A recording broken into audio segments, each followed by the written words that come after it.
Halo semuanya, selamat datang kembali ke Jalan Ringo, dan aku harap kalian semua baik-baik saja dan semoga kalian semua menjalani hari yang menyenangkan. Di video kali ini kita akan membahas kasus Mike Williams, seorang pria yang berusia 31 tahun dari Florida yang menghilang secara misterius pada bulan Desember tahun 2000 di Danau Seminole yang merupakan waduk yang sangat besar pada saat dia berburu.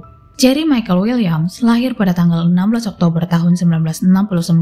Dia dibesarkan di bagian utara Tallahassee, Florida. Ayahnya bernama Jerry, ibunya bernama Cheryl, dan Mike juga memiliki saudara laki-laki yang bernama Nick Williams. Jerry Williams bekerja sebagai supir bus, sementara Cheryl bekerja sebagai penyedia tempat penitipan anak. Pasangan ini benar-benar bekerja sangat keras untuk menafkahi kedua putra mereka, dan bukannya membangun rumah, keluarga ini justru memilih tinggal di trailer besar. Dengan begitu, uangnya dapat ditabung, kemudian mereka dapat mengirim kedua putranya itu ke sekolah swasta. Mike dikenal memiliki prestasi yang baik di sekolah, dia dikenal unggul, dia belajar dengan giat hingga dia mendapat nilai yang bagus, bahkan dia terpilih sebagai ketua OSIS. Selain itu, dia ikut berpartisipasi dalam banyak klub olahraga sekolah, khususnya sepak bola, dan dia juga akhirnya bertemu dengan seorang wanita yang bernama Denise Merrill. Pasangan ini mulai menjalin hubungan saat mereka masih di sekolah menengah, dan bisa dibilang kalau mereka seperti pasangan kekasih yang ada di dalam sebuah film, karena Mike saat itu ikut bergabung dalam tim sepak bola, sementara Denise adalah seorang cheerleader atau pemandu sorak. Kemudian setelah lulus sekolah menengah, Mike melanjutkan pendidikannya ke Florida State University, di mana dia memperoleh gelar dalam ilmu politik dan perencanaan kota. Bahkan sebelum lulus, Mike dipekerjakan oleh sebuah perusahaan sebagai penilai properti setelah mereka melihat kalau Mike adalah pria paling pekerja keras yang pernah mereka lihat. Dia selalu bekerja sangat keras untuk apapun yang dia miliki di dalam hidup. Dia ingin sukses, dia ingin tumbuh dewasa dan stabil secara finansial. Dengan begitu dia dapat menafkahi keluarganya. Karena memang pada bulan Desember tahun 1994, Mike memutuskan untuk menikah dengan Denise kekasihnya, dan tidak lama kemudian, Denise melahirkan seorang anak perempuan yang diberi nama Ainsley pada tahun 1999. Jadi sekarang kehidupan Mike benar-benar sempurna. Dia adalah pria baik yang memiliki kehidupan yang sangat bahagia, dan dia memang benar-benar serius membangun kehidupannya, mulai dari pekerjaan sampai akhirnya memiliki sebuah keluarga.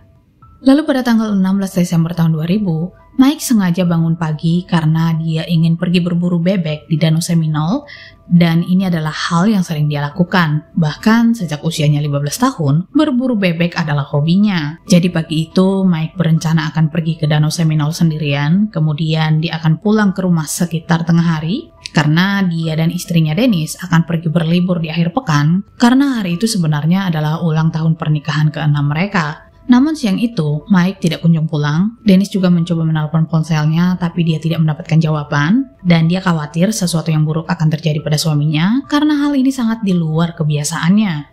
Dalam keadaan panik, Denise menelpon ayahnya, lalu ayahnya ini pergi ke danau bersama dengan ayah Brian Winchester yang juga sahabat Mike. Mereka berkumpul untuk menemukan Mike, dan ketika mereka sampai di sana, mereka menemukan mobil milik Mike yang diparkir di tepi danau, di mana perahunya ditemukan kosong dengan senapannya masih ada di dalamnya. Hanya saja mereka tidak menemukan Mike ada di sana. Mereka kemudian melaporkan hal ini ke pihak berwenang, termasuk ke Komisi Konservasi Ikan dan Marga Satwa Florida, untuk membantu mereka melakukan pencarian, tapi tetap tidak ada tanda-tanda keberadaannya. Lalu seiring berjalannya waktu, cuaca menjadi lebih dingin, hari juga sudah mulai gelap, yang membuat pencarian harus dibatalkan. Kemudian keesokan paginya, mereka fokus di area danau, tempat di mana mobil Mike ditemukan, dan mereka juga menggunakan helikopter, tapi tetap tidak ditemukan tanda apapun yang membuat orang-orang mulai percaya kalau Mike mungkin sudah meninggal. Mungkin Mike mengalami kecelakaan hingga tenggelam saat dia sedang berburu bebek pagi itu. Mereka juga berpikir mungkin perahunya terbentur sesuatu yang dapat menyebabkan dia kehilangan keseimbangan, lalu terjatuh ke dalam danau, dan dia kesulitan berenang karena sepatu bootnya atau waders terisi air yang membuatnya tidak bisa melepaskan diri. Atau mungkin bisa saja Mike terjerat jangkar atau bahkan tumbuh-tumbuhan yang ada di bawah Danau Seminole yang membuatnya kesulitan berenang ke permukaan. Selain itu, mereka juga tidak menemukan adanya tanda-tanda pergulatan apapun.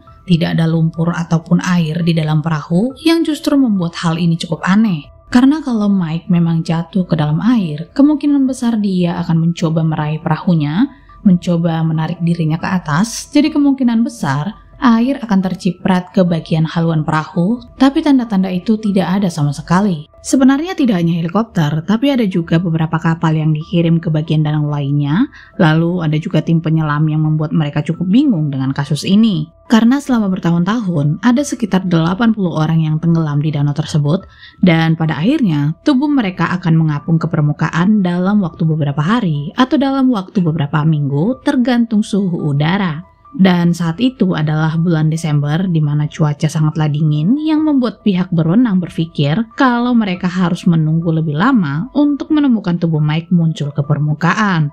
Tapi setelah 10 hari, tubuh Mike tidak juga ditemukan yang membuat orang-orang berpikir kalau tubuhnya mungkin sudah dimakan buaya karena ternyata ada banyak buaya di dalam danau tersebut. Meski begitu, tidak semua orang percaya dengan teori ini, termasuk ibu Mike sendiri, karena faktanya buaya kebanyakan tidur pada saat cuaca dingin, bahkan mereka tidak makan selama berbulan-bulan. Jadi sepertinya hal inilah yang membuat Mike tidak khawatir saat pergi berburu, dan sangat kecil kemungkinannya buaya tersebut akan menelan tubuh manusia dengan utuh, mengingat ukurannya yang sangat besar. Selain itu, biasanya mereka juga akan merobek tubuh korbannya dan pasti ada sisa-sisa dari tubuh korban yang kemungkinan besar akan mengapung ke permukaan. Tapi dalam kasus ini, mereka tetap tidak menemukan apapun. 6 bulan kemudian, pihak berwenang menemukan sepatu boot atau waders, senter dari dasar danau dan jaket, di mana dari salah satu saku jaket ditemukan kartu izin berburu milik Mike Williams. Dan hal ini juga membuat mereka cukup yakin kalau Mike memang tenggelam,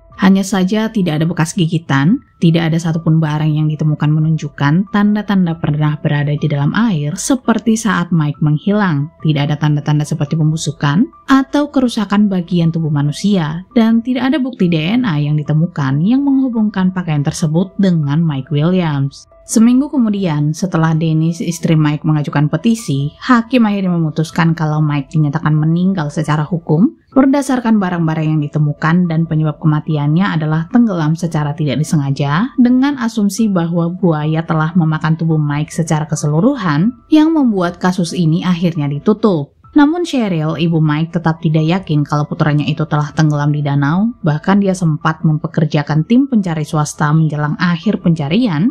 Hanya saja upayanya untuk melakukan penyelidikan lebih lanjut tidak berhasil dan dia juga menerima ancaman untuk mematahkan semangatnya. Meski begitu, selama beberapa tahun berikutnya, Cheryl melakukan penyelidikannya sendiri. Dia memasang iklan di surat kabar lokal dan memasang papan iklan dengan wajah Mike. Dengan begitu, orang-orang akan tetap membicarakan kasus ini, dan dia berharap hal ini akan membuat pihak berwenang membuka kembali kasus tersebut. Cheryl benar-benar menghabiskan waktu selama bertahun-tahun memohon kepada penegak hukum untuk membantu menemukan putranya. Namun untuk waktu yang lama, dia hanya ditolak atau diabaikan.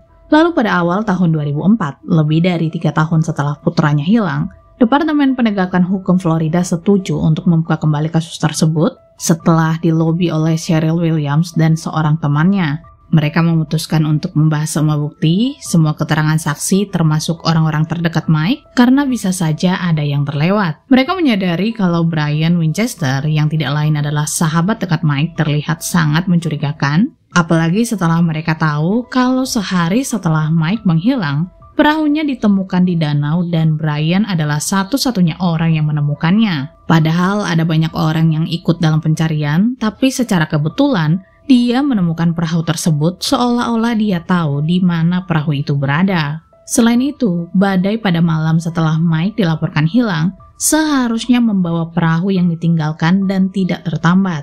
Tidak hanya itu saja, saat kapal ditemukan ternyata mesinnya dalam keadaan mati, tapi bahan bakarnya masih terisi penuh. Dan menurut perwakilan pabrikan, jika mesin masih hidup ketika Mike diduga terjatuh dari kapal seperti teori tim penyidik, maka mesin tersebut seharusnya tetap menyala dengan kapal berputar-putar sampai bahan bakarnya habis. Kemudian para detektif memutuskan untuk melihat lebih jauh mengenai kehidupan Brian yang ternyata bekerja sebagai agen asuransi, dan sebelum Mike menghilang, dia sudah membeli polis asuransi jiwa sebesar $1 juta atau senilai 15 miliar rupiah. Lalu setelah Mike dinyatakan meninggal, Dennis William atau istrinya lah yang menerima semua polis asuransi jiwa milik suaminya. Dia menerima semua uang ini termasuk 2 asuransi jiwa lainnya. Namun kasus ini menjadi semakin aneh saat diketahui kalau ternyata tidak lama setelah Mike dinyatakan meninggal, Dennis justru berkencan dengan Brian, sahabat suaminya itu, dan pada tahun 2003, Brian telah menceraikan Kathy istrinya, lalu menikah dengan Dennis, di mana pasangan ini memilih untuk tinggal di rumah Dennis dan Mike Williams. Kalian juga perlu tahu bahwa setelah Dennis menikah dengan Brian, keluarga Mike sebenarnya sangat sedih dan cukup kecewa dengan keputusan Dennis. Bahkan saat Cheryl bersikeras untuk tetap melanjutkan penyelidikan, Dennis justru memilih untuk menyerah, bahkan mengancam mertuanya itu bahwa jika Cheryl terus melakukan penyelidikan, maka dia tidak diizinkan untuk menemui cucunya, dan itu bukan sekedar ancaman. Dennis memang benar-benar melarang putrinya melakukan kontak dengan Cheryl. Meskipun tim penyidik curiga dengan pasangan Dennis dan Brian, tapi mereka tidak memiliki bukti apapun untuk menangkap ataupun menuntut mereka, yang membuat kasus ini menjadi kasus dingin selama bertahun-tahun. Di sisi lain, kehidupan pernikahan Dennis dan Brian ternyata tidak berlangsung lama. Kehidupan mereka tidak harmonis, apalagi saat Dennis tahu kalau suaminya itu ternyata memiliki kecanduan seks yang membuat hubungan mereka menjadi semakin tegang. Hingga pada bulan November tahun 2012, mereka memutuskan untuk berpisah. Lalu pada tahun 2015, Dennis secara resmi mengajukan cerai dan sangat jelas kalau Brian tidak senang dengan keputusan ini. Bahkan pada tanggal 5 Agustus tahun 2016, Dennis meninggalkan rumahnya untuk pergi bekerja.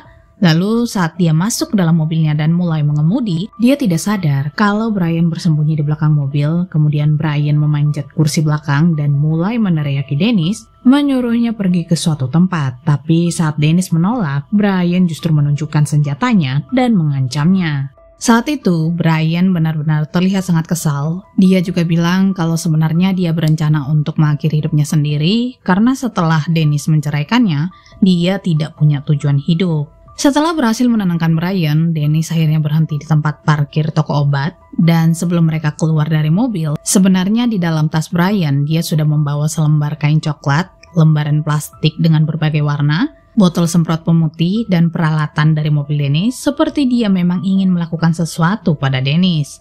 Lalu sebelum Brian pergi, dia meminta maaf atas tindakannya itu dan meminta Dennis untuk tidak memberitahu polisi.